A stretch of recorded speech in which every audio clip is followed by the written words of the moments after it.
outstanding contributions to this great university. Furthermore, we are very hopeful that the radio, AAU radio and TV station will be launched during that period.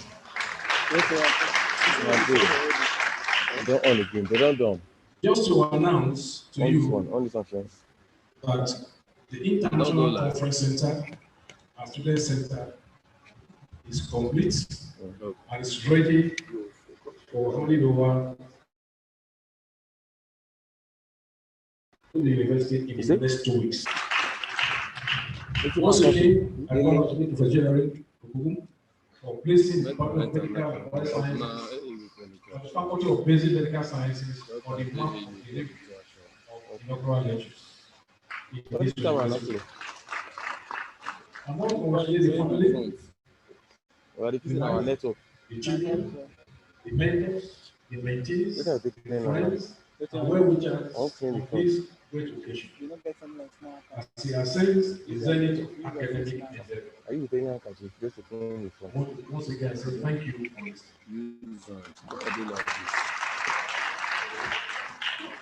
Please a round of applause for the Vice Chancellor. More of it. Thank you very much, Vice Chancellor. We are moving to the climax of this occasion. As Manu presents the inaugural lecture of this topic, as I invite the team of the Basic Medical Sciences.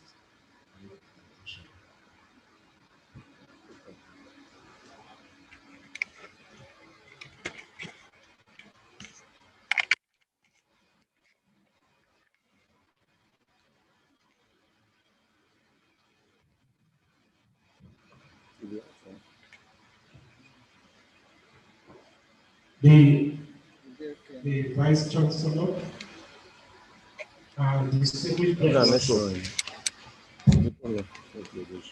I wish to sound on the already established to present the citation of Professor G.R.A. Ikuku. I'm humbled today to read the citation on my elder brother, an erudite scholar of no mean repute, blessed by God, fears the Lord, diligent in his works, with essential academic, a preacher, and a family man. On the 7th day of July 1964, the town of Eroyi Urobi, in East and Northeast local government area of Edo State, heralded the birth of a son, not born with silver spoon in his mouth, neither was he born with shovels in his hands.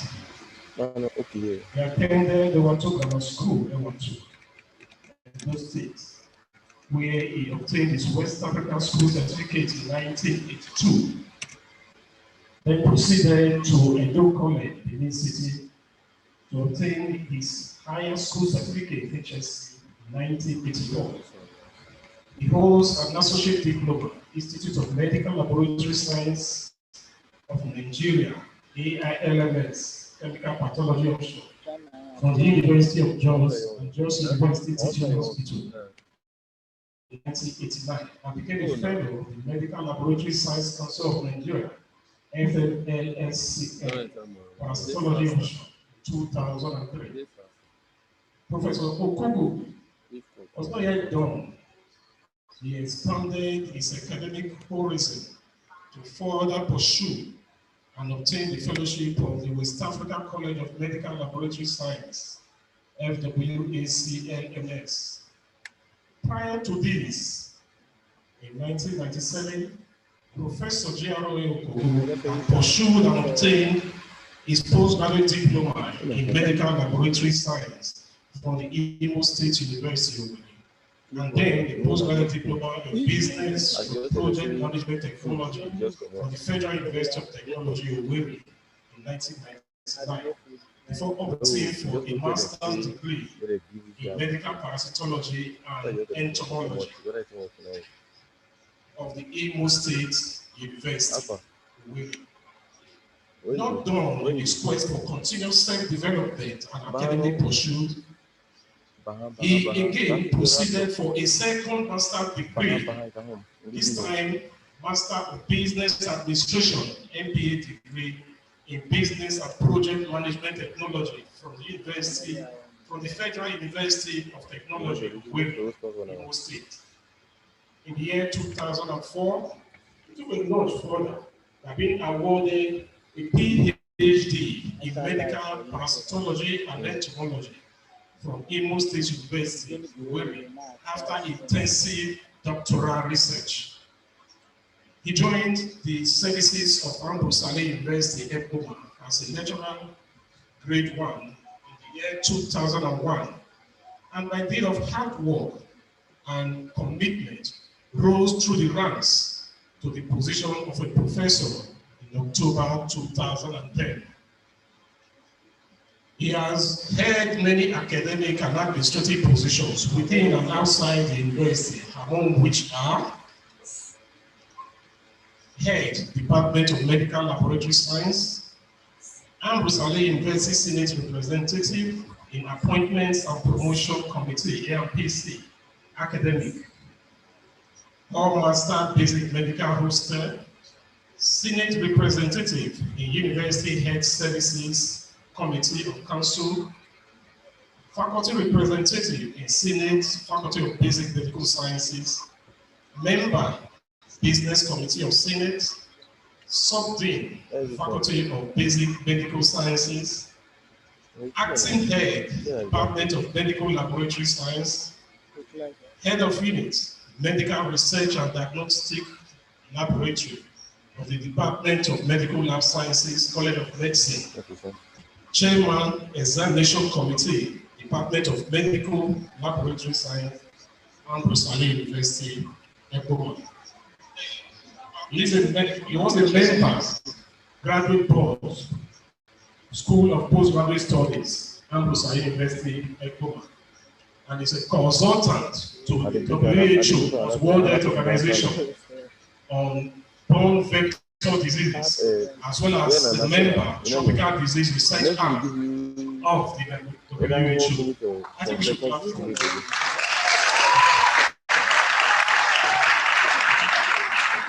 He has at various times been a scholar of the federal government of Nigeria, the Bill and Melinda Gates Foundation, as the richest man on earth, is a scholar to their foundation. He has been principal investigator to several international projects, including WHO, Federal Government of Nigeria Yellow Fever Vector Survey project in 12 states in Nigeria. He has benefited from several international courses and symposiums, including Biology of Disease Vectors course in Brazil, International Conference on Malaria from Japan to India, International Conference on Vector-borne Disease, 2006 Vector Forum, Beijing, China. Did you copy anything from Training course. There's only one thing you copy. Insect vector of human disease. That's the only thing you copy. Yes.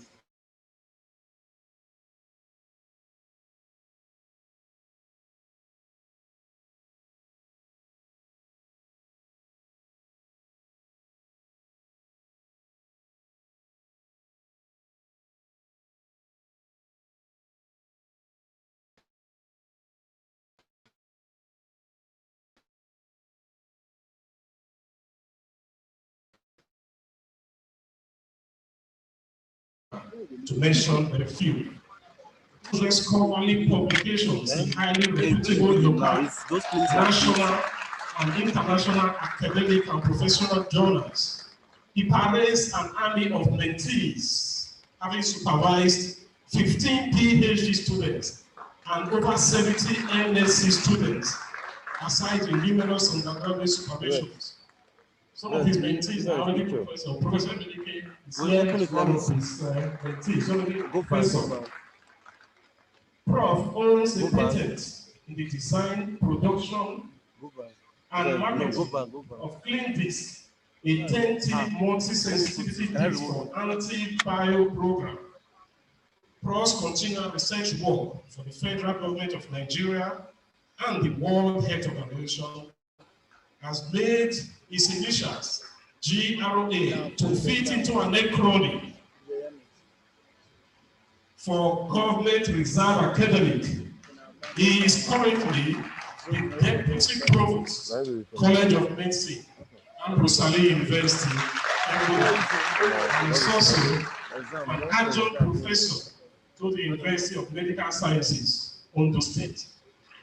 Professor Okobo enjoys research, preaching, and playing football. If you see Prof, you know that Prof Hughes, you know that he used to play the role of he is married to Deaconess Mrs. Tessie Izei Okobo, and they are blessed with children. There is no doubt that with these obvious, intimidating scholarly credentials of Professor Okobo heretofore put forward, I'm convinced that Prof will leave no stone unturned and no turn unstoned as he takes us on an intellectual journey in this 88th inaugural lecture titled Exploring Insects and Microbial Resources for Human Health and Longevity, the Mystery Unfolds. I therefore urge you all to relax and stay your pets as our iconic professor takes us on a voyage of academic exploration. Mr. Vice Chancellor, sir, I present to you this Government Reserve Academy, a colossus of knowledge, an intellectual enigma, a reference point, a skilled workshop, and a mobile encyclopedia. Let's welcome Professor Godwin Ray to present to our distinguished audience is Professor Sojourn.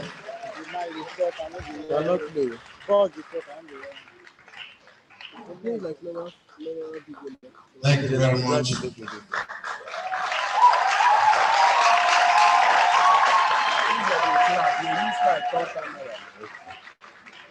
Mr. Vice Chancellor, I plead earnestly with you to let me stand on the already established existing protocol. I will take time to first of all give us a brief preamble on this lecture, the 88th inaugural lecture of the Ambrosial University Ecowa. The title of the lecture is Exploring Insects and Microbial Resources for Human Health and Longevity, Unfolding the Mystery. Preamble.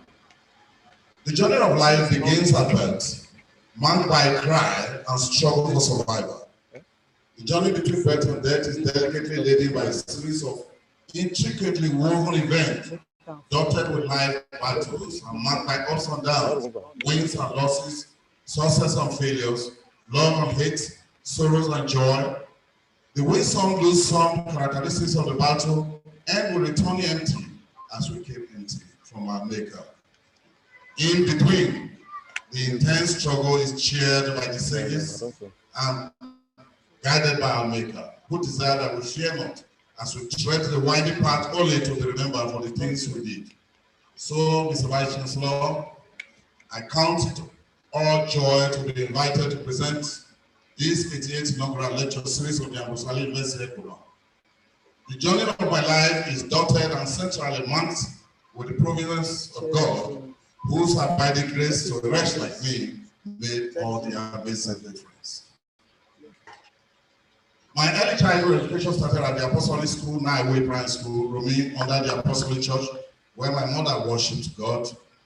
My parents being farmers, a combination of ignorance and lack of capacity in decision made me lose two quick opportunities to attend the day Unity School at Baroma and Association's Catholic College, ACC Rua.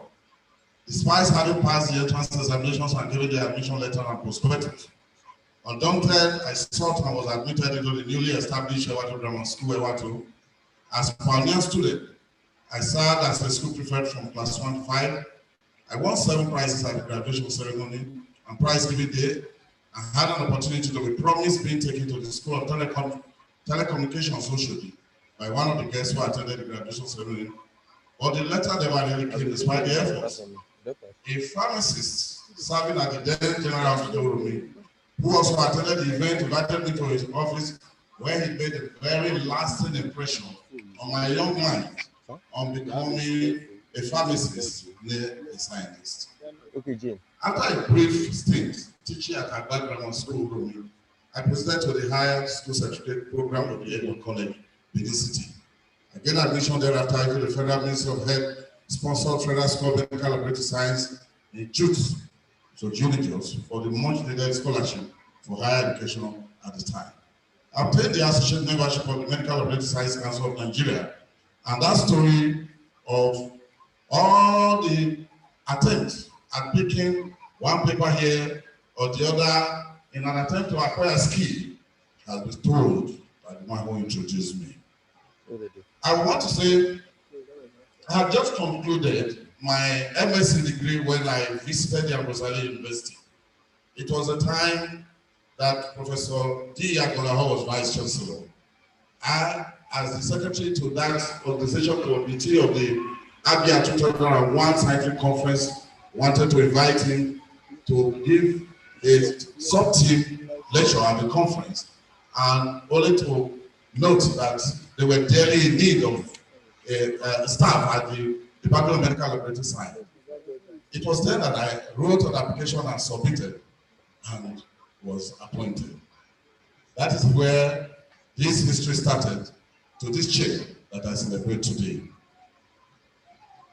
I would like to say I applied for a PhD in medical entomology and parasitology in 2001 upon completing an MSc degree and resumed as lecturer 2 in Ambosali University about 5 months later. And though life was tough, we ruffled it through.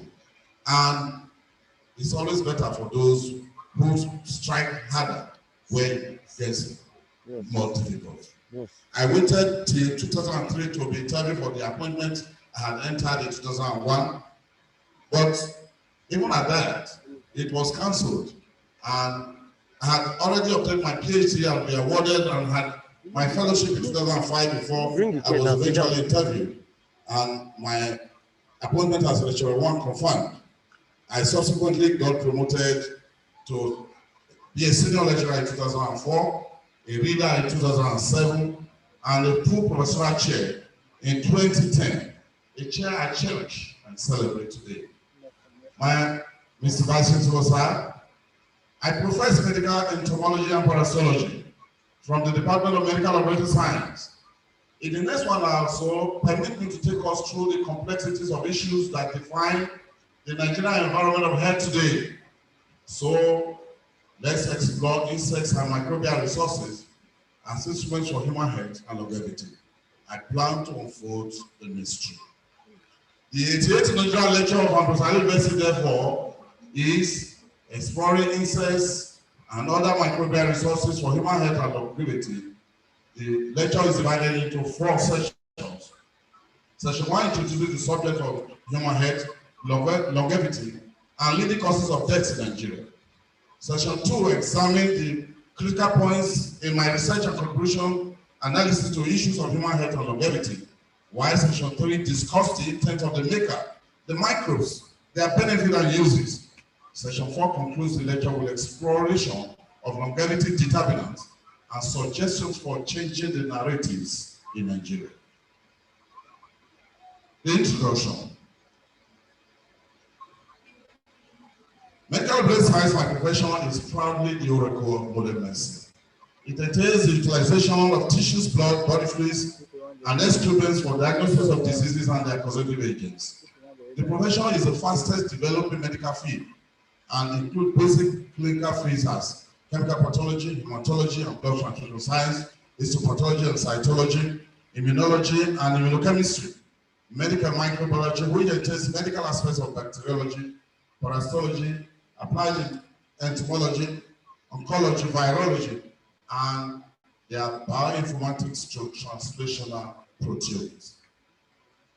A study of the major root diseases under Professor P.B. Woke helped develop my interest in medical parasitology and applied entomology, and later defined the philosophy of my research at my fellowship, master's degree, and at the PhD level.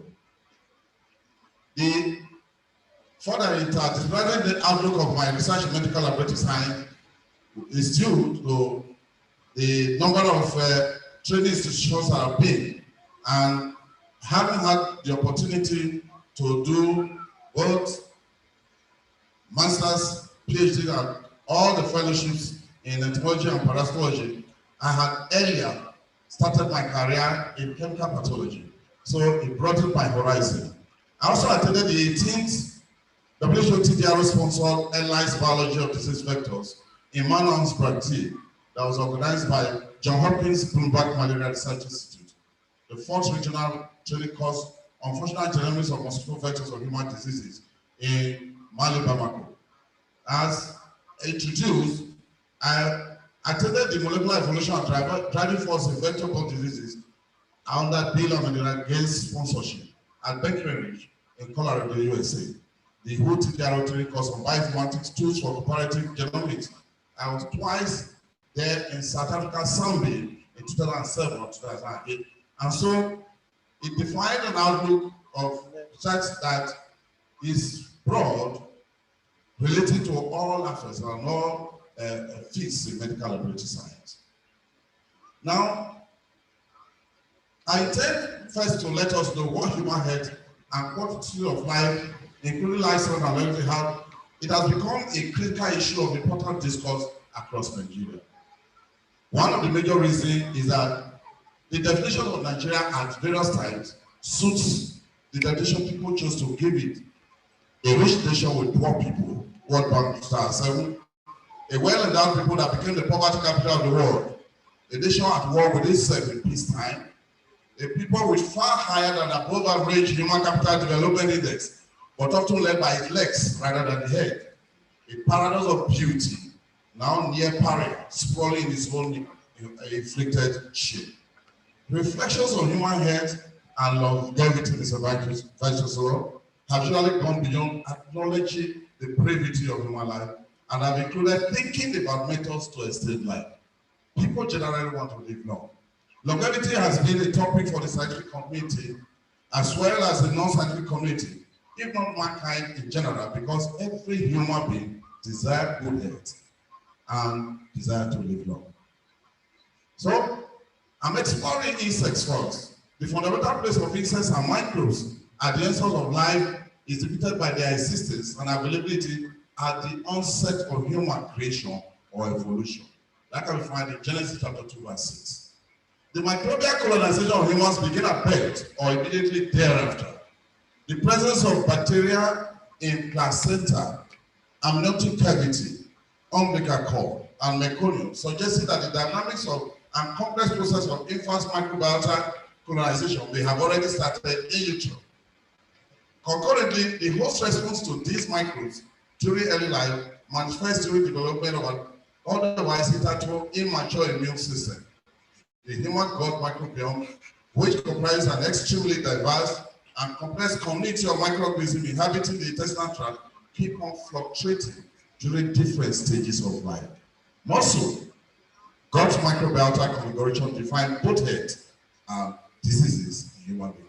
So, having an understanding of this, it is very important to know how insects and microbes will contribute to defining health and longevity.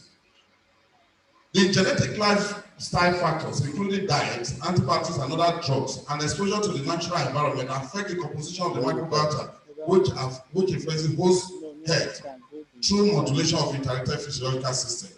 These include immune system development and regulation, metabolic and endocrine pathways, brain function and epigenetic modification of the genome.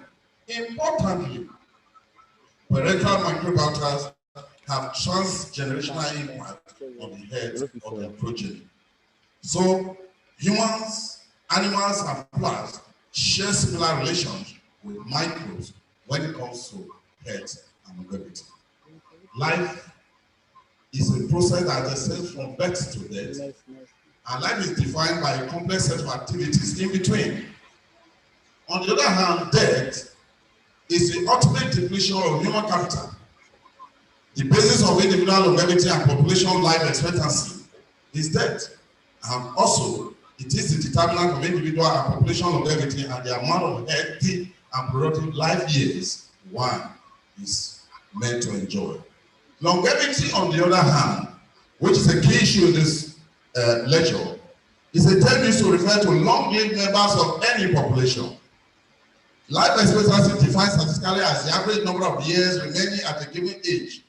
E.g., a population life expectancy at birth is the same as the average age at death for all people born in that same year.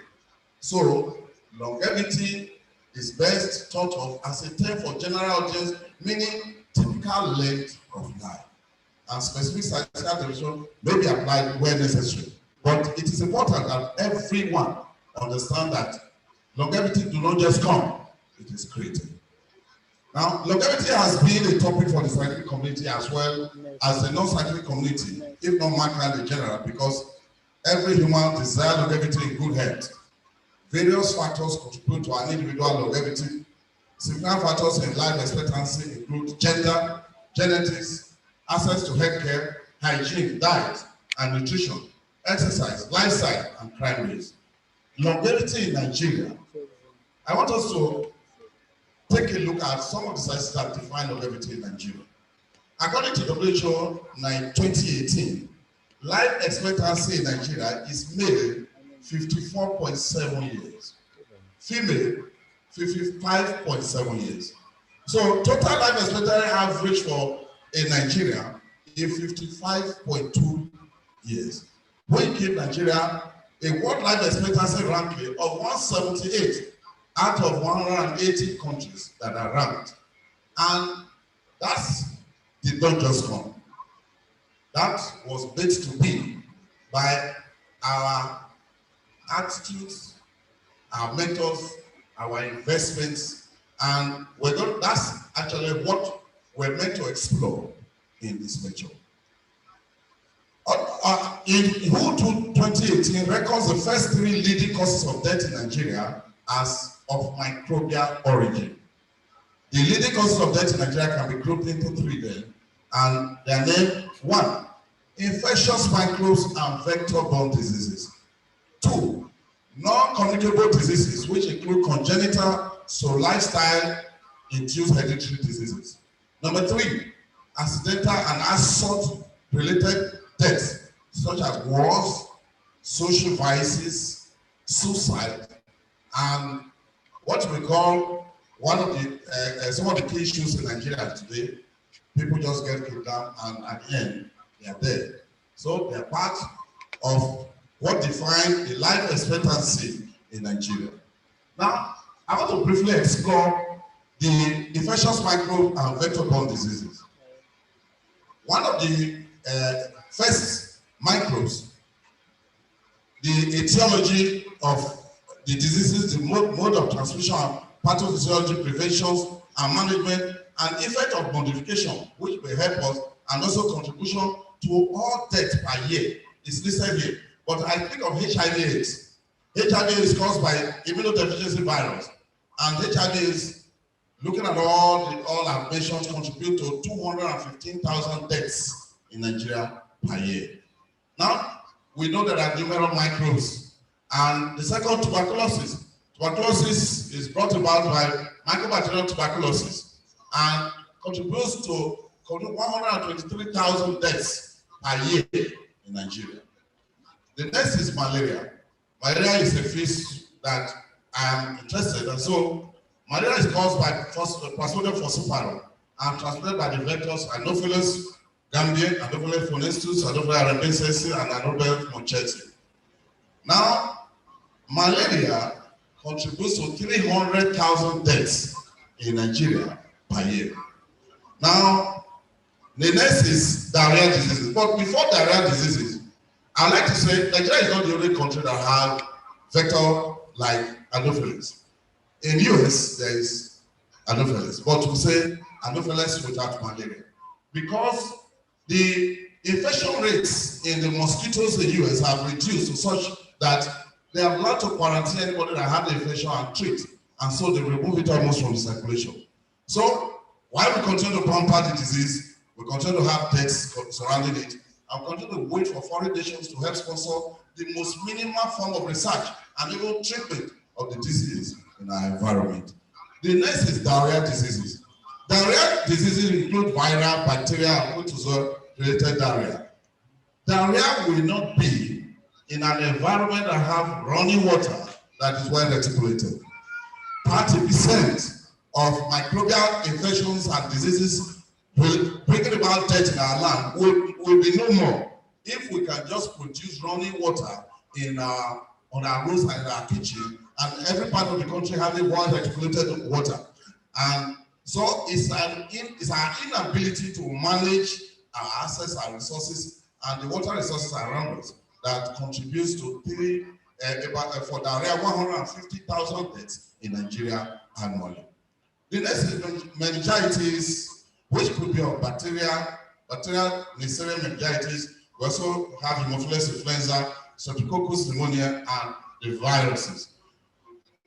This meningitis bring about 750 to 1,166 deaths annually in Nigeria. Now, we also have the schistosomiasis, largely by the trematodes. Schistosomiasis are parasitic diseases and brings about 5,000 deaths in Nigeria, basically. And then the next group, after the infectious diseases, which is the highest, is non-communicable diseases, including coronary heart diseases. Nowadays, it's not common to hear that somebody just stopped and died. And it's due to people already building up plaques and causing coronary arteries to narrow and limiting blood flow to the heart, and sometimes bringing about high blood pressure. And so these coronary heart diseases contribute 220,000 deaths to the population known for the death population in Nigeria on an annual basis. The other one is liver diseases. Liver diseases including non-alcoholic fatty liver disease, alcoholic hepatitis, liver cirrhosis, and viral hepatitis B and C. That contribute 50,000 deaths in Nigeria annually. And then the prostate cancer, which is mainly male, contribute between 10,000 to 20,000 deaths in Nigeria annually. And then diabetes mellitus. Diabetes is becoming, it's been associated as disease of the poor. And centrally, much more in Africa because of our dietary pattern. Many people are not able to eat what they want to eat or what will keep them healthy, but they eat what they can afford. And that is the picture of poor nations contributing 105,000 to 125,000 annually to the death population in Nigeria. Next is cancers, including breast cancer, cervical cancer, liver cancer, and other forms of cancer. Those are etiology, don't know where to find, but we have habits in our environment. People ripen things with all unorthodox methods and we like to eat very sweet things. When you don't add some sweetness to food, a lot of people are not able to eat, and there is a lot of accusation that in that way they help it to bring about cancer. So cancer is responsible to about 72,000 deaths in Nigeria on an annual basis. Now, I'll take a little look at the non-communicable diseases that are leading cause of death in Nigeria. Example includes sickle cell. I just mentioned them for time so that we can really explore what we want to say, explore and see if we can make a reason out of it. Low birth weight, lung diseases, endocrine disorders, congenital abnormalities, malnutrition, hypertension, Alzheimer's disease, things like peptic ulcer, rheumatic heart diseases, stroke. Some factors of health and well-being and maternal conditions such as pregnancies, which are not well managed, contribute to non-communicable diseases, death related to non-communicable diseases in Nigeria. I quickly want to tell in this area bits of my research. Before retiring, I'd like to talk about accidental and assault-related deaths.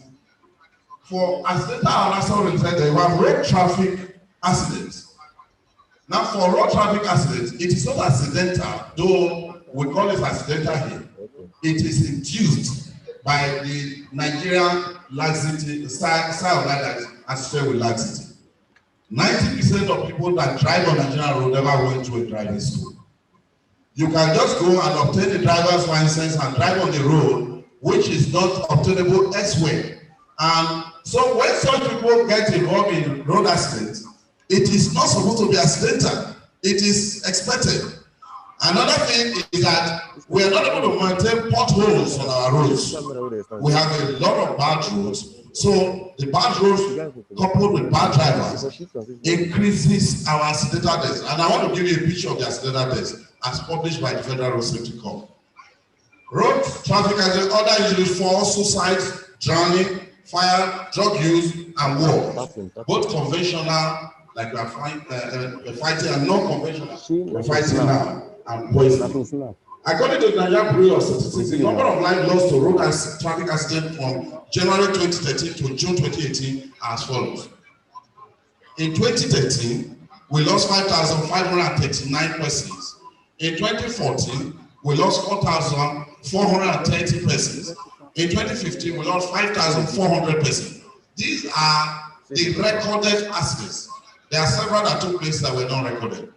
Now, in 2016, the Bureau of Statistics recorded 5,053, where in 2017, it recorded 5,049. Meanwhile, January to June 2018, it recorded 2,623. That is all by the Federal Road Safety Corps. Sunday Vanguard also tallied an indication that between July and September 7, 2018, no fewer than 126 lives had also been wasted in road crashes. Summation of these figures gives a heart-rending total of 28,195 lives crushed in 68 months. And that is an equivalent of 415 lives per month, which is equivalent to 14 persons dying by accident per day, and 2 lives every 4 hours lost to accident. This makes Nigeria one of the countries with very high road fatalities in the world. No wonder we are 178 out of 180. Now, I'd like now to bring this background to my research interest. I actually started the challenge of differentiating pregnancy from other human chorionic gonadotropin producing tumors could pose a challenge for early diagnosis, especially in females at childbearing age. So my research interest started developing with an incident that occurred at a Softin conference lecture presented by Dr. Soji Akindele at the A1 lecture hall of the University of Georgia. Now, he was asked a question: how was it possible that, or what condition were it possible that a urine gotten from a man could be positive for pregnancy, which is chorionic gonadotropin? He had it very difficult. Subsequently, I read the work of Professor Olatubosun on his stable alkaline phosphatase at the University College Hospital in Ibadan. I wanted to find ways to differentiate between the pregnancy and tumor-induced gonadotropins, and hence classify pregnancy using serum alkaline phosphatase according to organ sources and state of pregnancy. So that was my very first research. When it was done, I then established that his stable alkaline phosphatase level of a non-pregnant subject is 0. And what's done, I published it, and I really wanted the one to know that there was a way to know at any time that the differentiate tumor-induced gonadotropins from that of the chorionic gonadotropin from fetus. Now, I want to really having, from the table I gave, the first I want to speak briefly about is on HIV situation. HIV caused by the immunodeficiency virus became a very peculiar infectious microbe of strong interest to researchers in the 20th century. The reason is that it had a lot of stigma associated with it. It got people in this part of the world really scared because lifestyle had to be modified and changed. The result was that Because the virus is very ruthless, it rapidly attacks the human immune system, leading to a series of tissues, organ damage, and death. It became something that everybody wanted to quickly find a solution to as much as possible. So my first research on it was, first of all, why don't we find a way to determine what are the organ, what are the profile of the organs in the infections. So I took a study to assay and determine liver enzymes and other proteins at different stages of the infections in Aba, and that paper was published in later published. We presented a list of HIV is associated with opportunity infections and included an occupational related prevalence, so as to get to know how occupation related to rates of infection, and also got a problem. We investigated the health prevalence further and reported the endemicity of TB, HIV, and HIV/TB prevalence in West Africa. And our energy atrophy and depletion graph showed that it was possible, as early as that, when that work was done, it was possible to reduce death rate from HIV by ensuring that the immune system of the patient was stable. Good nutrition and antioxidants, and also we're also able to keep the subject until antivirals are given that will clear the viral load or reduce the viral load of the subject. We did a lot of studies on oxidative stress at that time and later CD4 count as the human main last defense line and total antioxidant status. We further observed an impaired state of respiratory dismutase in HIV disease. We established diagnosis and consideration because sometimes the means of testing, because our government was not funded research, the means of testing was very difficult here. So we needed diagnosis and considerations to say if you have this, the person could be HIV positive. And they were established and published. Prevalence studies indicate that co-infections of HIV with malaria parasite compound prognosis and infections outcome. So TB and enteric fever compound effort and longevity in Nigeria. So that is clear. I would like to leave that there because as long as we're able to manage the infection very well, the length of life people live is bound to be longer. Now, I look at this chart.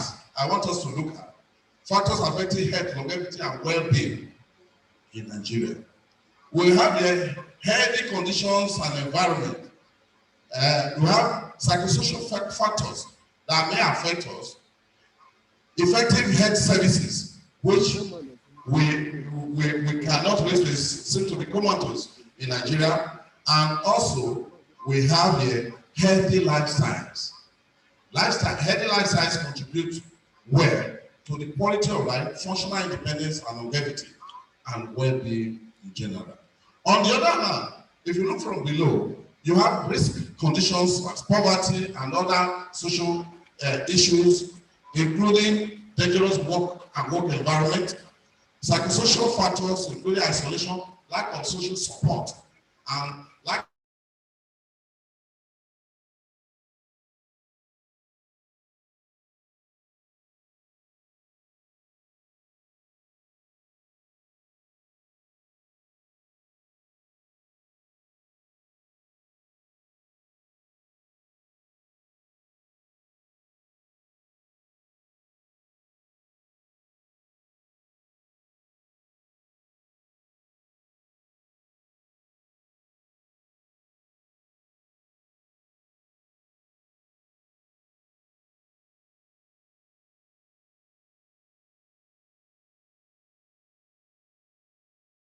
for vector-borne diseases, transmission represents a vulnerable and attractive point of attack.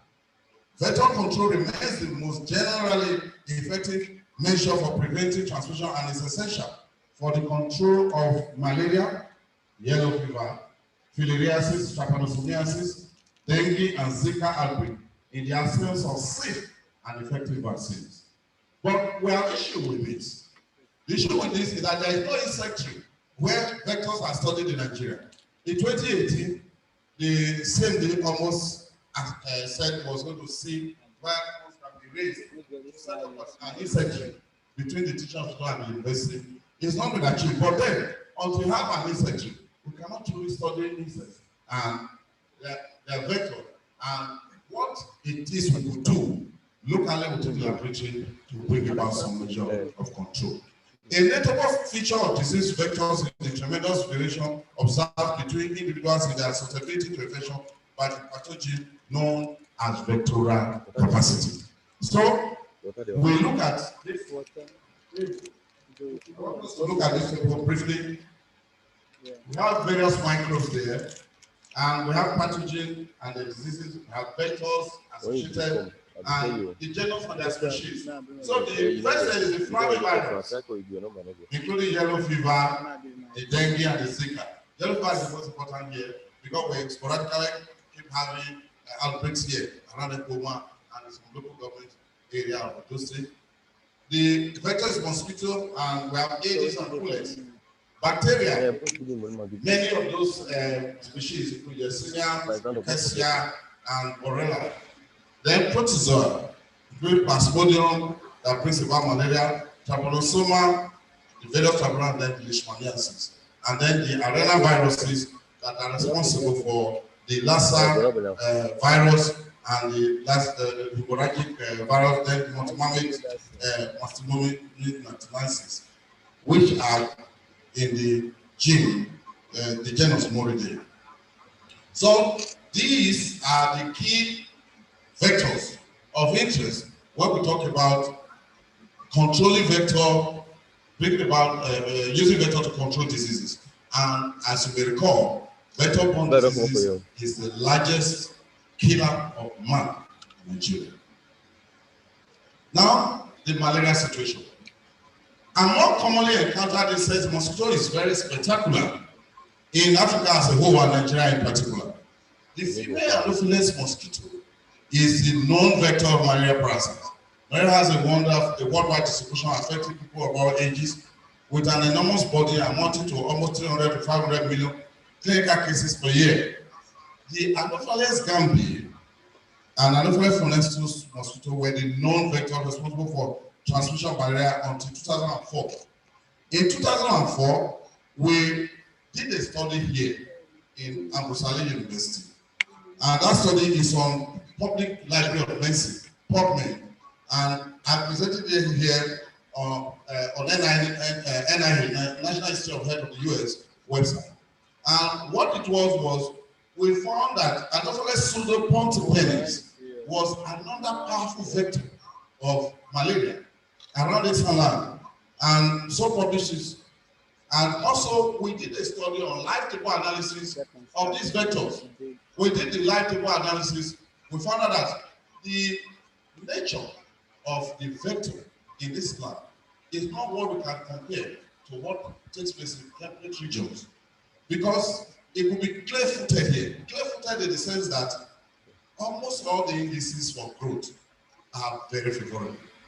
Mosquito, for the egg to hatch, needs sunlight and an environment which maybe at times has some humidity, and that is made available here.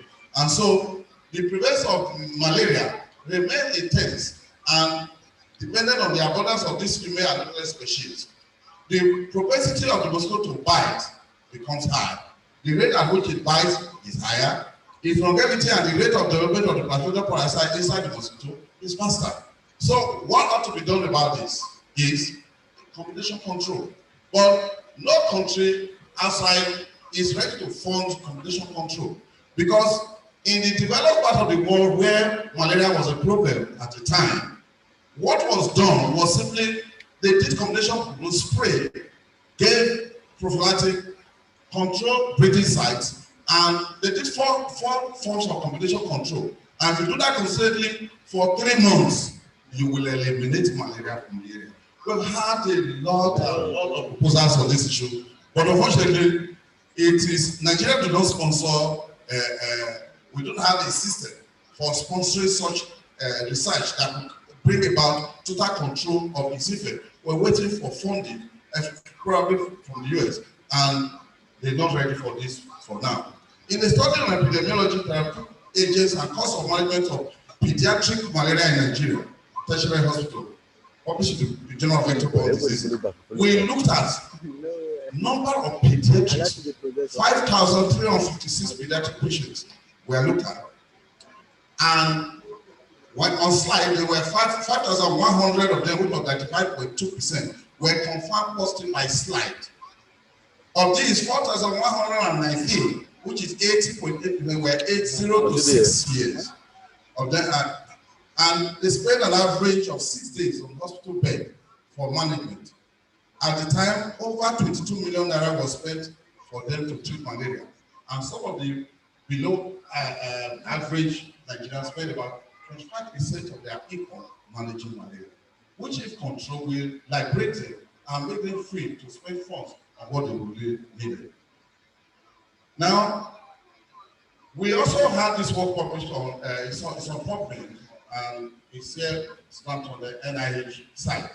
There are factors that are also responsible for the increase in the resurgence of malaria that must be addressed in malaria transmission and control. These factors include large-scale resettlement of people usually associated with cholera changes and conflicts. Now, we know what we have, internally displaced persons is now a major factor in Nigeria.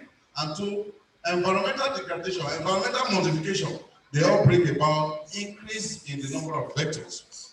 Also, increasing urbanization and disappropriate infrastructure, which may be resulting to some form of storms, drug-resistant malaria, insecticide-resistant mosquitoes, inadequate vector control operations, public health practices. This is on PubMed was published in the Journal of Vector-Borne Diseases. Now, next is the malaria cycle. We may not want to dwell on it. Malaria will always be malaria because as long as the environment is right, if you bite, it needs something to eat. And as long as the female mosquito has blood, it sucks, and there's it has taken in the reproductive stage into its gut, it will multiply. And every other person it bites from there on is infected. So we are in a circle of trying to manage what in other lands will similar. We just break the chain, and that will end this circle from completing. I've chosen to put it that way so that anyone who sees it will know that there are two major points on which you can break this cycle and stop the transmission of malaria. Malaria in pregnancy. Malaria in pregnancy has become a critical challenge in antenatal care. As malaria ecologists, we sought to establish the effect of malaria parasitemia in pregnancy and cord blood in primary healthcare centers. And our report attributed maternal mortality to pregnant by both mothers and fetus to malaria infections. Within maternal peripheral circulation and cord blood, that was also published and is on PubMed. In malaria management, our report found that the plasma increase in platelets, whole blood, and plasma viscosity is associated with the induced use during pregnancy, and in itself can lead to death. The high level of nausea associated. We examined the body of parasitic infections in pregnancy and concluded that low birth weight, miscarriages, infants, and maternal mortality were some of the effects, which is secondary to anemia. Hence, one of the least things we could do is iron supplementation. And as iron supplementation remains a sine qua non in antenatal practice in Nigeria. Now, treatment of malaria in Nigeria. In the study of epidemiology and therapeutic agents, I would just intend to mention today that the effectiveness of common therapeutic agents used for malaria treatment were looked into, and they both in terms of cause and associated side effects. We did a study here in ECOWA at the time. At that time, there was a lot of debate about the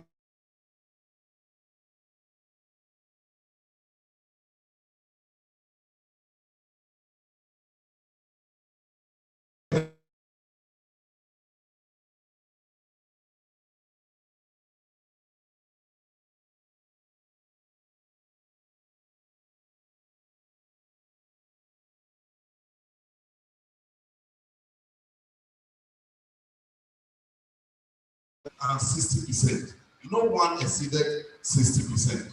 So it was on the basis of this that you had a lot of resistance, and on the same basis that chloroquine, which was said to be the safest drug for malaria, was put aside and we brought some other drugs, and today resurgence is high. And I wonder whether we will say is the mystery is in order. I think the fault is in us, not in the stars. Also, I looked at here the video. You look at the table shown the common therapeutic agents used in the study area for malaria treatment in Nigeria. And what we found was that one of the common determinants of what people use to manage malaria in Nigeria is cost of the drug. Now, for us to have it briefly, I'd like to say one of the key things that brought about this title for this 88 lecture is the research I did on trying to diagnose malaria in Ambrosali University. I had a master's degree student who could not fund a project. So we just took a decision, what's the minimum thing we could do? We decided to look at Leishman stain.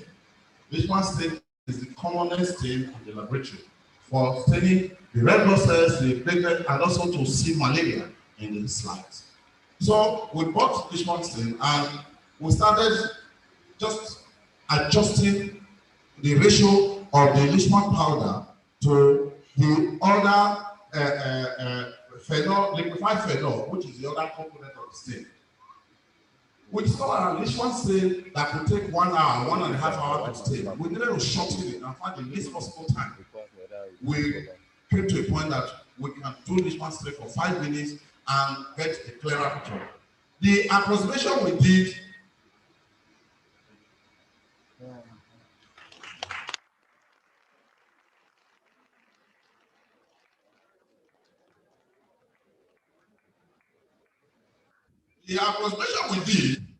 was such that what we had was that if we could stain the parasites more prominently within 5 minutes, we have done a little adjustment.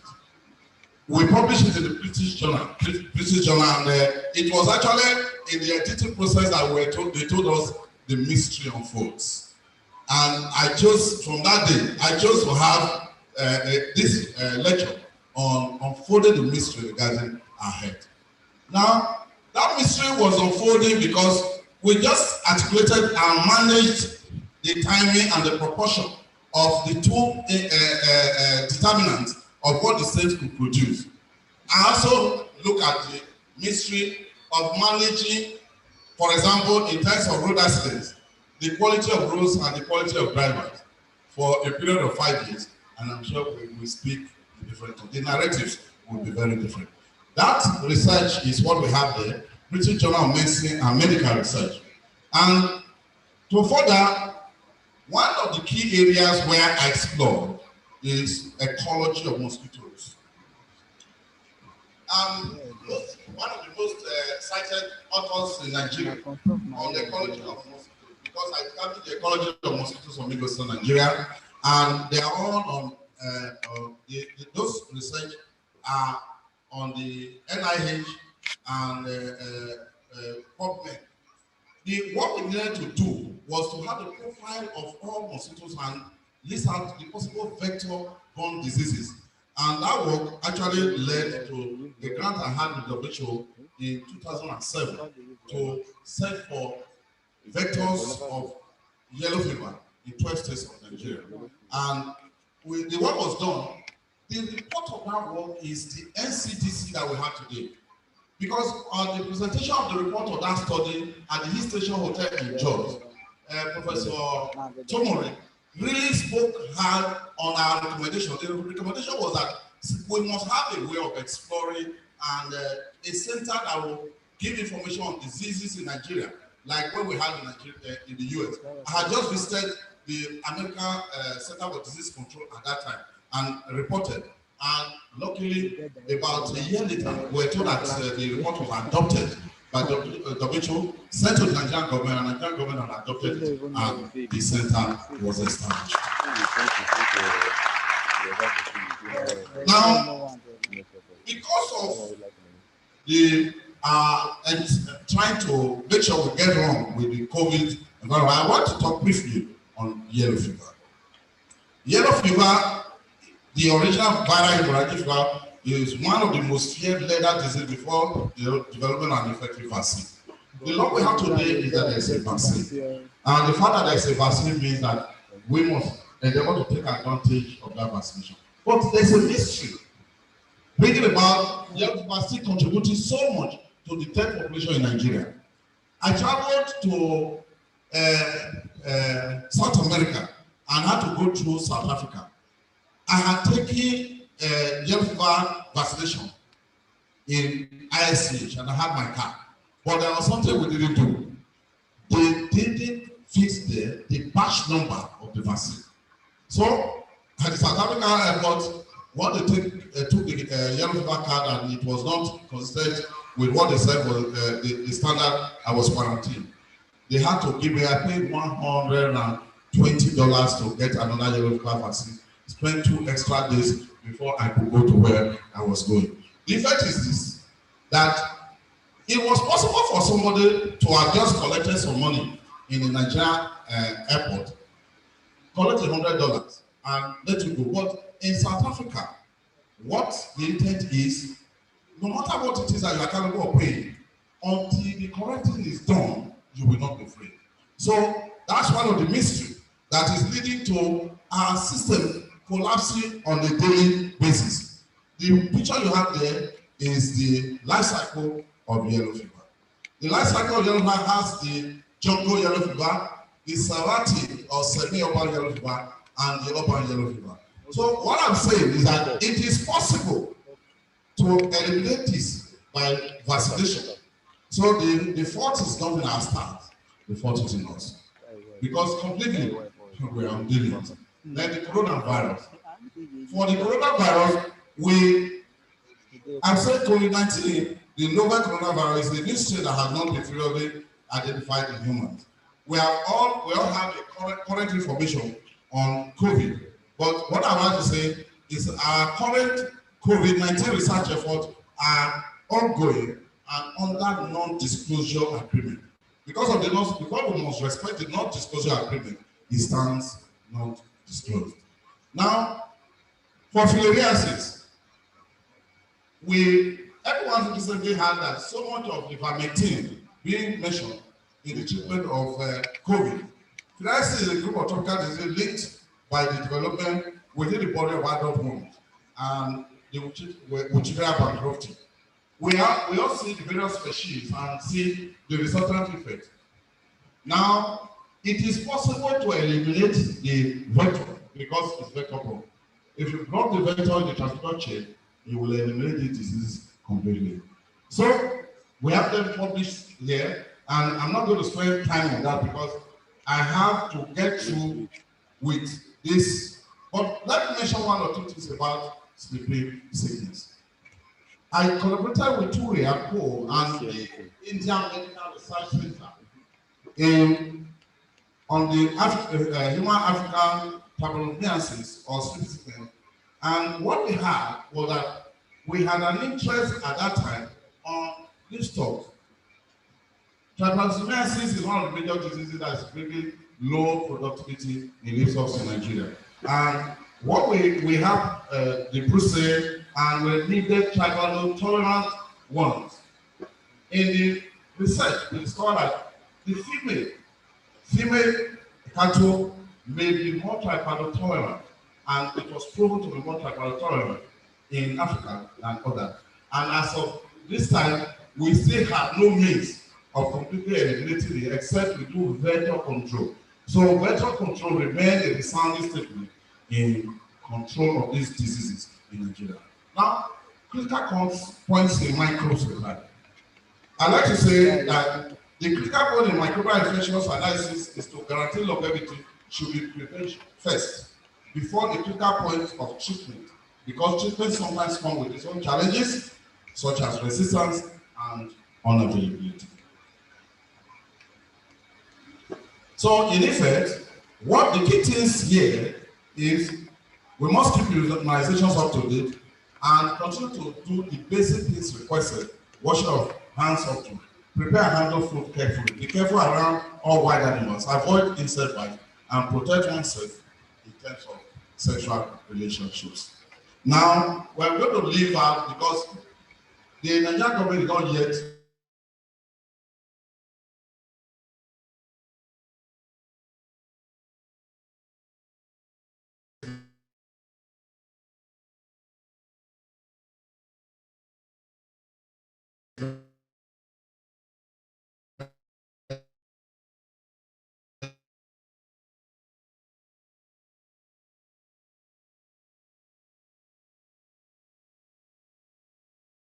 original purpose for microbe help scientists see how they have changed and to find revolutionary new ways to treat infectious microbes. Based on the biblical creation account in Genesis 1, verse 1 to 31, it appears that God originally made microbes to perform only beneficial functions. If so, one would expect many present-day bacteria to continue to perform their very good function. Creation biology predicted this and have documented examples. While some microbes do causes, most do not. About 5,000 species of bacteria have been identified, but only about 8% cause diseases. While most species of disease-causing bacteria have been carefully identified for obvious reasons, microbiologists estimate that 10 million other species of unidentified fill the earth and the environment, and they are there even doing very beneficial functions. If most bacteria and other microbes don't cause disease, just what are they doing there? They are there at the roots of plants fixing oxygen. They are there in helping to ensure that we have carbon, we have oxygen, we have hydrogen and nitrogen. They are there in the fermentation processes. And so bacteria are not just that thing that is very difficult and wicked. They are there doing good things also. It is the management of the very difficult and infectious organisms that we are seeing that is a problem to the environment. So we have environmental benefits of microorganisms. We have microorganisms in food and as food. One of the richest food disadvantages is that children who are malnourished can be fed with and they will turn around in 2 weeks, very beautiful, is termites. That is why I chose to choose it here as food from microbes. So we also have medical benefits of microbes. For the medical benefits of microbes today, where bacteria are going to produce natural antibiotics to repair harmful microorganisms. Bacteria and viruses are the key component of the vaccines that prevent the spread of one deadly disease like smallpox. And today, microorganisms allow us to artificially grow helpful substances such as insulin and human growth hormone. They are reprogrammed, we reprogram viruses frequently and use them as drug delivery mechanisms. So in technology of the future, you have, for example, a lot of people are saying the cycle of the COVID vaccine. COVID, the structure is such that if you give the entire structure to anybody as vaccine, the person gets infected. But cut it into two. Give an aspect, let the person recover from that. Give the second aspect. You will just discover that the person gets immune against that disease. So, in effect, it is meant to be manipulated by man. God meant that these microbes should be manipulated by man for the benefit of man to the glory of God.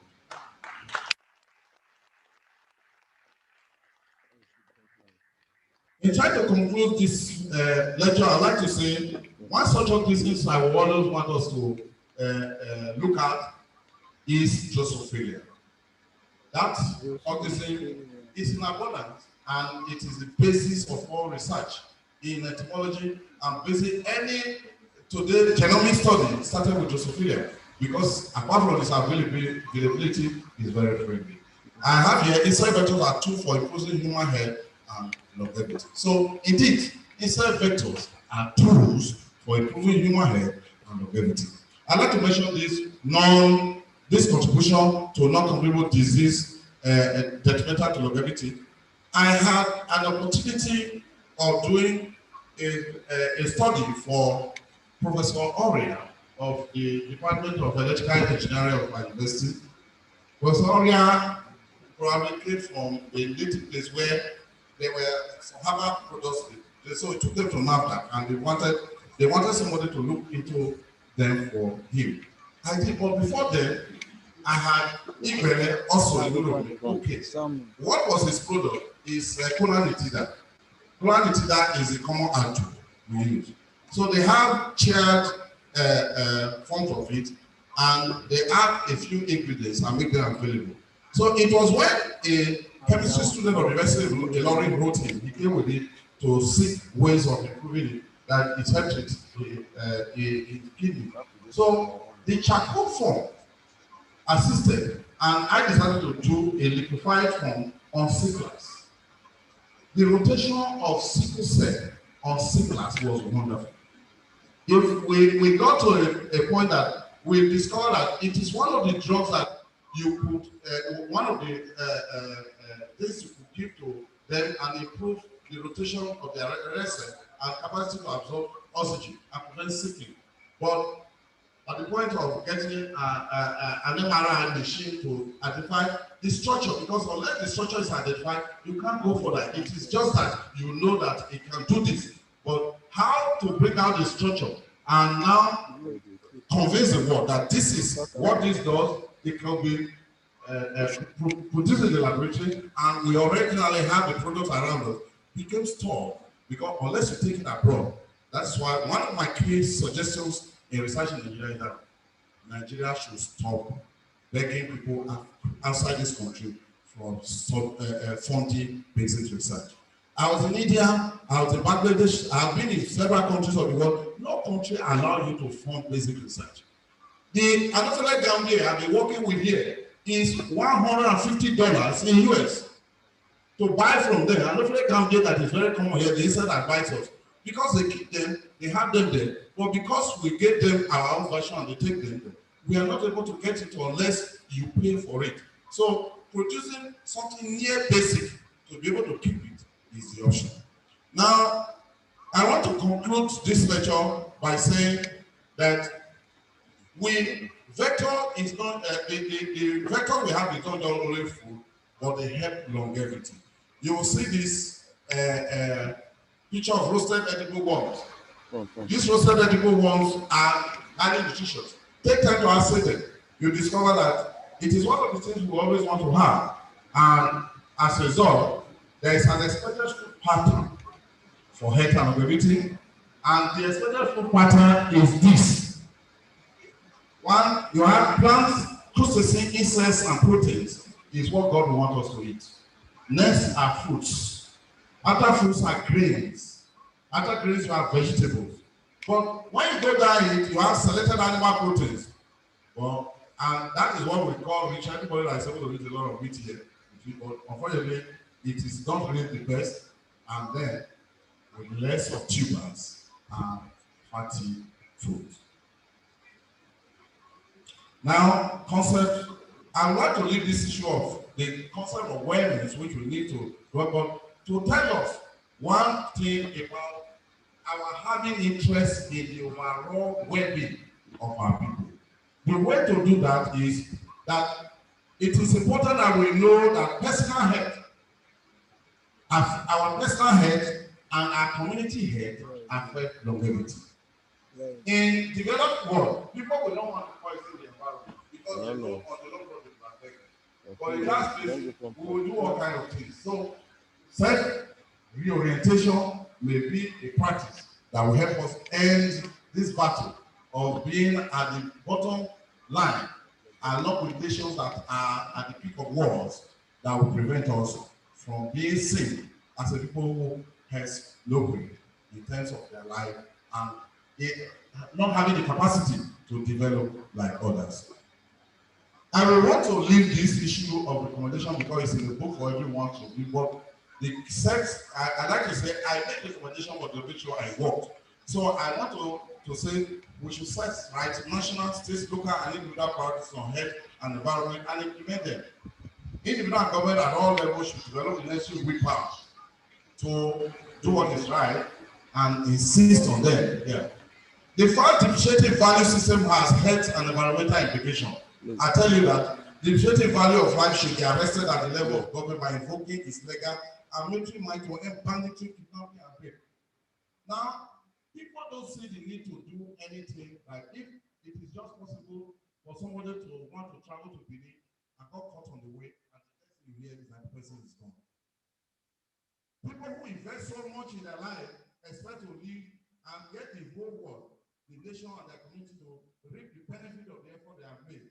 So, government need to have willpower to end what they are brought about. And people must be bold enough to tell it to government that it is on their doorstep to end it so that life don't become continue to be very cheap in Nigeria. The depreciating family and community cohesion and value orientation resulting in lack of prospect for community value system, culture, norms, and established control system must be reevaluated and stopped. And I say, orientation of the understanding of what wet means should be inculcated in our youth.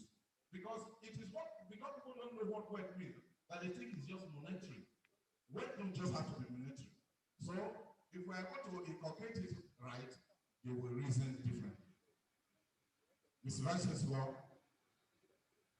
presenting inaugural lectures in this great citadel of learning has become the most enviable tradition that all academics look unto.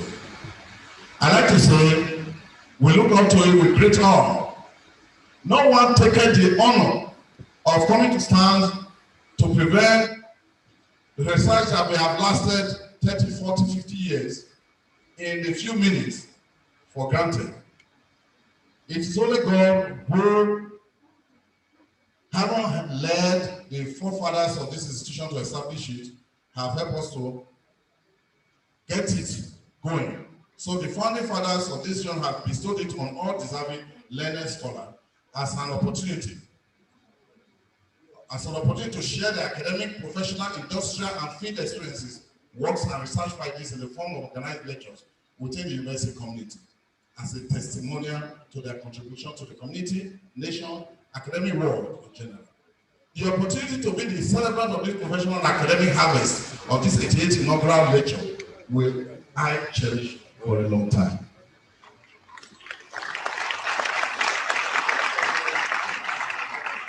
In this lecture, therefore, I have attempted to relate the falling state of health, longevity,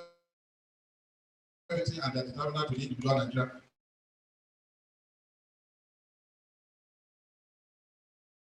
community and the nation at large. It is not of him that therefore to give honor, majesty, praise, adoration, thanks and glory to the one and only true God, for he has been my Lord.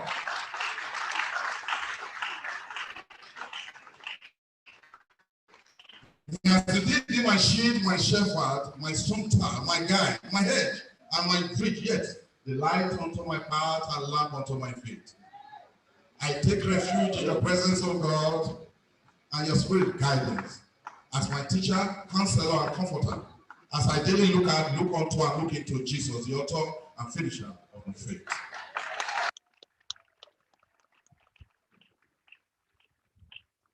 So, ladies and gentlemen, join me to give honor to him. Thanks and praise to the unity God.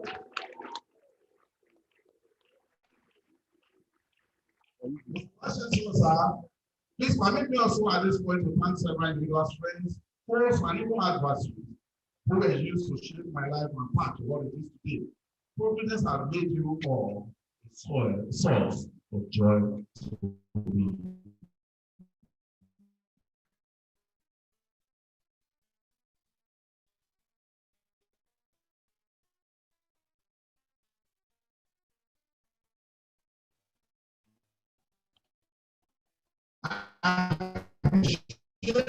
In a special way, my late father, you gave me roots to the national, who fiercely spoke to power in the sphere of Maroji.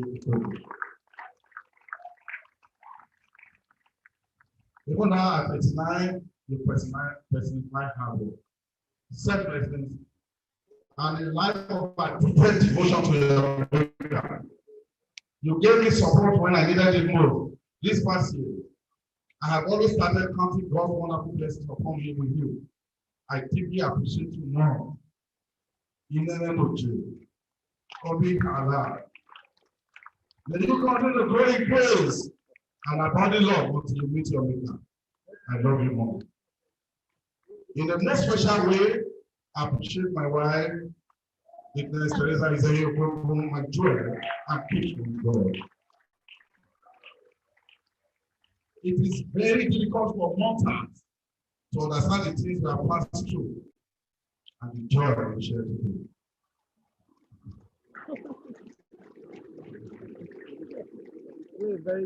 It was all of God that we made and by him for our good, and the good of many brought to glory.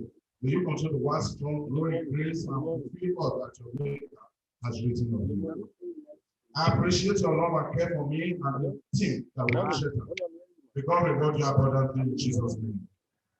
I appreciate my mother-in-law, Mrs. Felicia Obedi, and all the children left behind by my father, late father-in-law, Manchi. I want to pray you. May the fruits of God's love continue to envelop you all. I appreciate our children, members of our big family. Precious, Ojon, Akire of AAU, Esther, Ruth, and Martha, and FSTC, and accepting among and lucky pride to give them their blessing, glory, cooking, and happiness for their Lord. These children left behind by my late elder brother and the wife has some of us, and I'm very glad to God that God is, it will not be written that to fail you. I especially appreciate those that not deal with the faithful heart. I also remember and appreciate to Saki Maridon, my late friend's son, Maridon, who accepted us as parents. I appreciate my elder brother, Mr. James, also who has fed some steps into my father's shoes for your forthrightness and leadership. I also want to appreciate my uncle, Prince Anthony Kekwa, and Reverend Sylvester Olujana Kekwa for their prayers and support. I love you. I'm grateful to my siblings, Mrs. Felicia Imokwa, Mrs. Justina Iwansuwo, and Mrs. Franka Kege, my step-sister Cecilia Otayoyere, Paulina Dogo, Maria and Mary for your love and support. I appreciate this. I especially want to appreciate the Royal Theology of Ogun. My father, I welcome you. You have always supported me in the time of need, and God will hold you to the end in Jesus' name. I want to especially here appreciate the John William of this papa and all the others who came here to honor me, by James Silver, and we say you will live long. God will continue to keep you that and allow me to grow in this about in Jesus' name. I've shared late with Paul Hisohan, who gave me scholarship to study in the UK that I could never access. I needed that scholarship clearly, yes, from many made it important for me to utilize it. All that is history now, as the good Lord made it way for me. I want to thank in a special way the old men with like mind, Honorable Philip Olumesi, Honorable Joe Sifo, Honorable Prince Mandela Okoji, Mr. John Jonathan, Chief Julius Adogun, Mr. P. Dr. P. Dr. Julius Okiri, Mr. Ben Wabo, Barrister Budi Negbedu, Mr. Ralph Wezo, and many others who will not be here. Thanks for very close association and for your love. I appreciate friends from my alma mater. It's difficult to say that we came all from Ewato Grammar School, and I have them from here, Professor Charles Alwede, Martins Obade, Solomon Okodwa, and several others for their support. Professor Stephen Wamusi of Bilibet. I appreciate members of the Center of Integrity, Peace and Development in Edo State. I appreciate my former teachers at the Woyi Primary School, late Mr. Demi, and Mrs. Uwebo, who is alive, who left school searching for me because it shall want that after a month I was not in school. It's her presence that enabled me to complete my basic education. I love you, Mom. I celebrate my former teachers at the Ewato Grammar School, especially I say the principal. Sir S.A. Bakari and Mr. Lukide, Mr. Obojagbe, Mr. Okangbe, who made me believe that only the best was going on. I want to celebrate also Mr. Goddy Henry Kwanda, John Rebuta, Professor C.O. Henry, and Professor Juan Casanova, lecturer and instructor of the Federal School of Medical Office and Job, and my partner gentleman housemates, Professor Higbe Sadora, Ajibo, and Bola Banjoko, and Isaac. I appreciate my lecturers and collaborators, co-laborers and friends at Imo State University, winning and winning. I appreciate the contribution of Professor B.B. Wike, former DC into my LSA supervisor. Also, Professor Mokolo, then Professor Judah Nonsike, and Professor Anthony Oke, and also a former vice chancellor.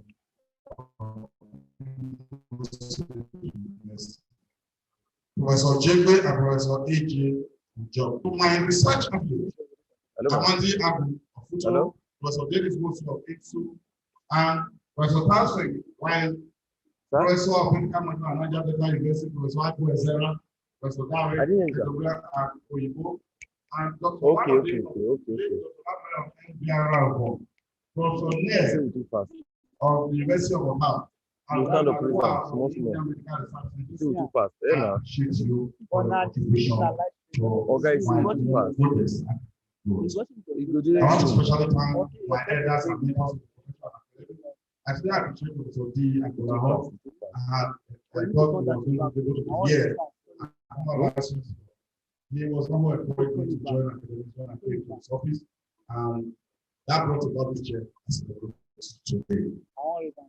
I want to thank Mr. Goddy Henry, my former principal, FSMLT. He was a big brother to look on to. I appreciate all and sundry who are taking time to come.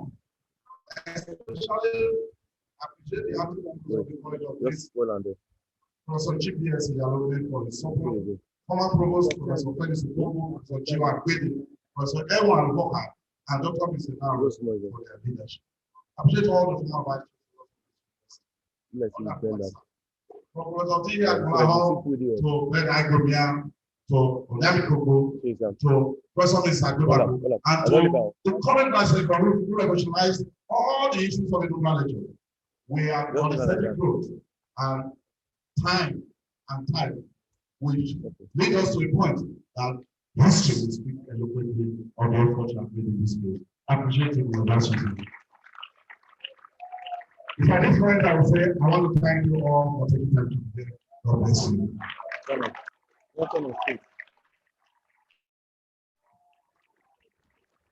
Round of applause for everyone. Please, innovation. That was Professor G.R.A. You feel like that? Bro, extremely busy now. Busy now. No, I don't know. Okay, that video now, Abi. Well, I'm not. That's just good. I would like to only decorate.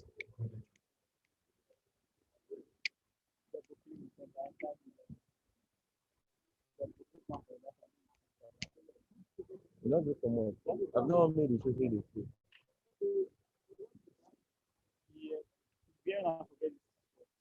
The guy is from the video. Huh? They are the ones that made the video, the song. 7 we said it. Yes. Then the second because it was 5. In line with our tradition, we want to present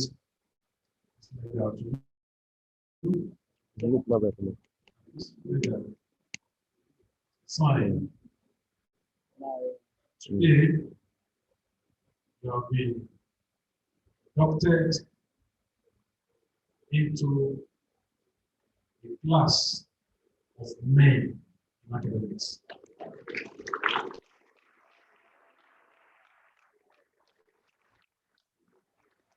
capacity, all these are available. I also want to say that I'm very, very intrigued by your lecture. So good. To let you know that I'm happy that Tony Bide is here. He has been listening to you. But I want to see collaboration between you and the nutrition department of this university.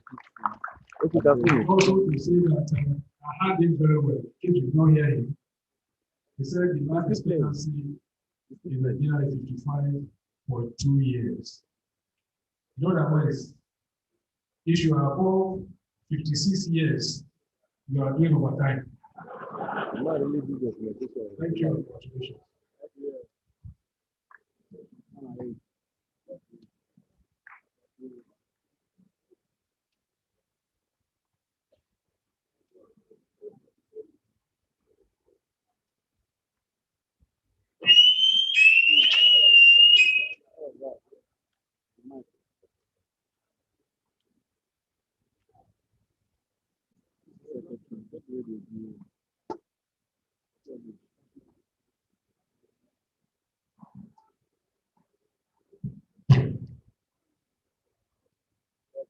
The light is also Don't touch your chin now. right.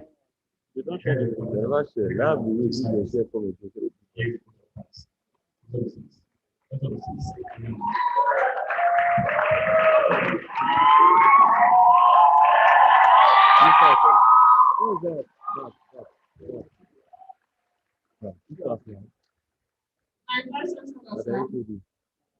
Permit me to stand on the established protocol. My name is Dr. Mrs. Rose Amechi.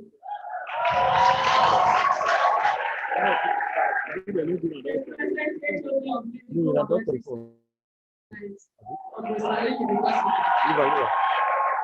And the first lady HOD of the department.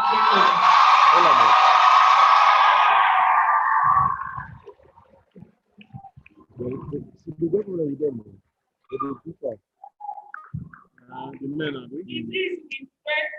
grateful heart that I appreciate the university management for the privilege given to me to deliver this quote of thanks on behalf of the Department of Medical Science and the entire College of Medical Sciences and Saleh University. First and foremost, I extend my profound gratitude to God Almighty, who made this day a reality. To my most digital and respected, and most distinguished chief guest of the day, the Vice Chancellor of Campus Saleh University, Professor A.I. Onimawu, who graced this occasion out of his busy schedule. I want to sincerely appreciate you. Thank you very much, sir. To my most respected DPCs here present, sir, I appreciate you for coming. And to my beloved Provost, College of Medical Sciences, Professor G.S. Yalome, I thank you very much, sir. To my humble Dean, Faculty of Medical Sciences, Dr. Harrison Otamere, I appreciate you, sir. To my respected management staff and other principal officers here present, thank you all for gracing this occasion. Honorable professors and beloved deans of directors, HODs, and distinguished lecturers here present, I appreciate you all for coming. To the DR Senate Barrister E.D. for all your efforts to make this occasion a success. I thank you so much, sir. Valuable staff of Campus Saleh University, Ekoma, thank you all for attending. To my first inaugural lecturer in the Department of Medical Laboratory Science and the first inaugural lecturer in the Faculty of Basic Medical Sciences, Professor G.R.A. Oguru, I appreciate you, sir, for your thoughtful, provoking, and interesting lecture. I want to say we are proud of you, sir. Thank you very much. To all our guests, to the Royal Highnesses here present, I sincerely thank you all for coming. And to all medical laboratory science staff, I will not fail to acknowledge all your efforts, motivation, dedication, and support to make today's occasion a huge success. Kudos to all of us. To the organizing committee under the leadership of Professor O.M. Emeniko, who took extra steps to ensure that good success is achieved today. I appreciate you and your committee members for all your efforts. And contributions. Thank you for a job well done. To the wonderful students of medical laboratory science department who have turned up in large numbers in spite of their tight schedules of exams, not only from our department, rather also from other departments of the university. I thank you so much for their sacrifices and their cooperation. To the technical crew, musicians, media and press persons who have been the backbone of these events, I appreciate you very much for gracing this occasion. To the ushers, cleaners, and finally, the caterers, I cannot thank you enough for all your effort and support and cooperation to the success of today's occasion. And to everyone who have contributed to the grand success of this occasion, I say thank you all. May God bless you all as you go home to your various presentations. Thank you very much. Very much. Thank you very much. We come to the end of this occasion. I formally invite you to close this. You stand this one. Because you go, the more the faster that thing. Just on with them. Open the leg. As the Vice Chancellor of Campus Saleh University, I hereby declare the 58th inaugural lecture of Campus Saleh University closed. What is that? This one. Nothing happened. That's all. We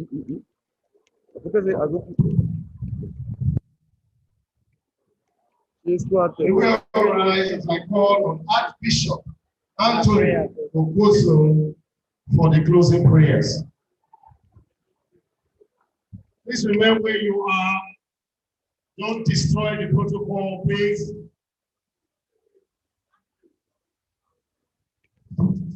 Place your way forward. May the grace of our Lord and Savior Jesus Christ, the God of heaven has made today possible. The God of wisdom, knowledge, and understanding.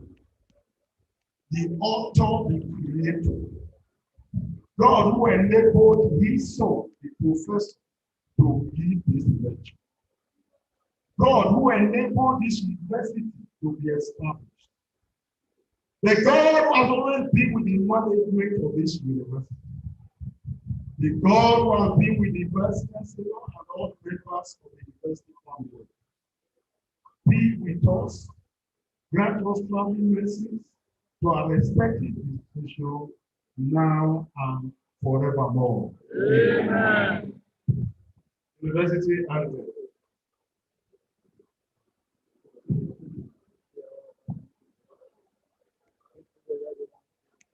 University anthem.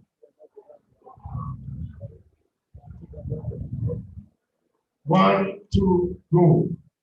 We have searched for a land of peace, joy, and truth, where your land is so great. Where no expert and show thee for the state, oh, for the nation, the place is Ambrose Valley University. Hey, you Center for Perfection. Hey, you place for enlightenment. Hey, you fountain for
video them. Station exit the arena in reverse order. Please remain where you are. No, you're not complete.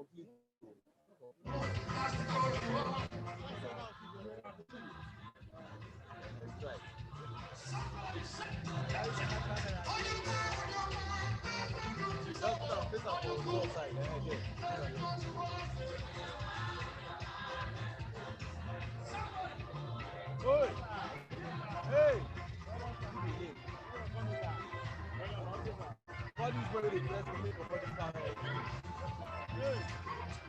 I couldn't forget it. Office and chicken. Office.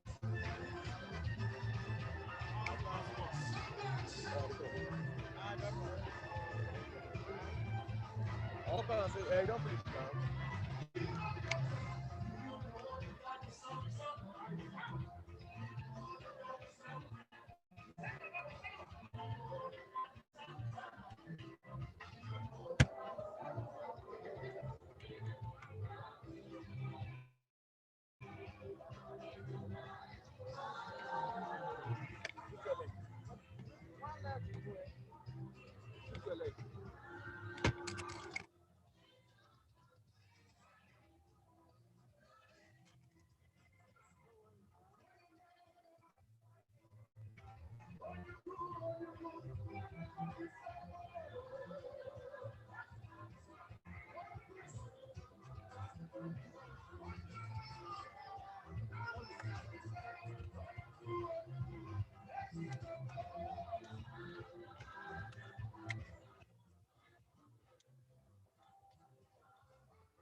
What? Remove this stuff outside that place. Pack all those ones inside, everything.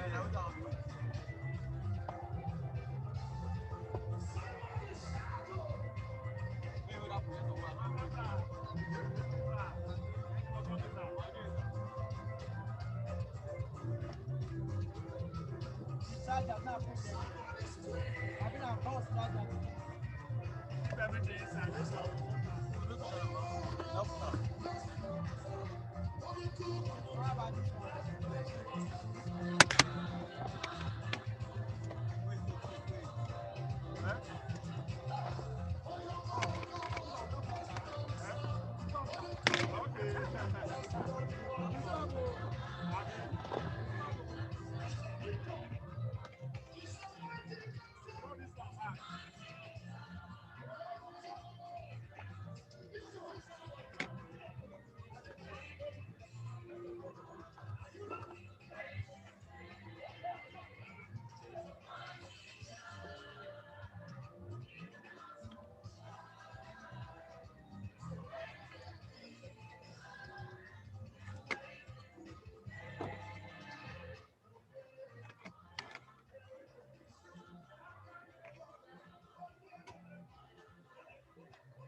So the charger, the laptop.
Give me that charger.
Sir. Sir? Okay, sir.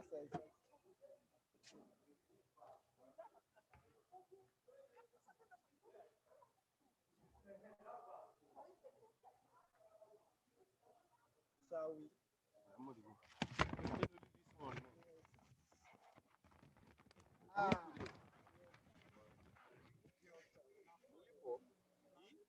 No. If I said a 5 now, 1. Now let's go down there, since to. How far I swear. Are you carry 1?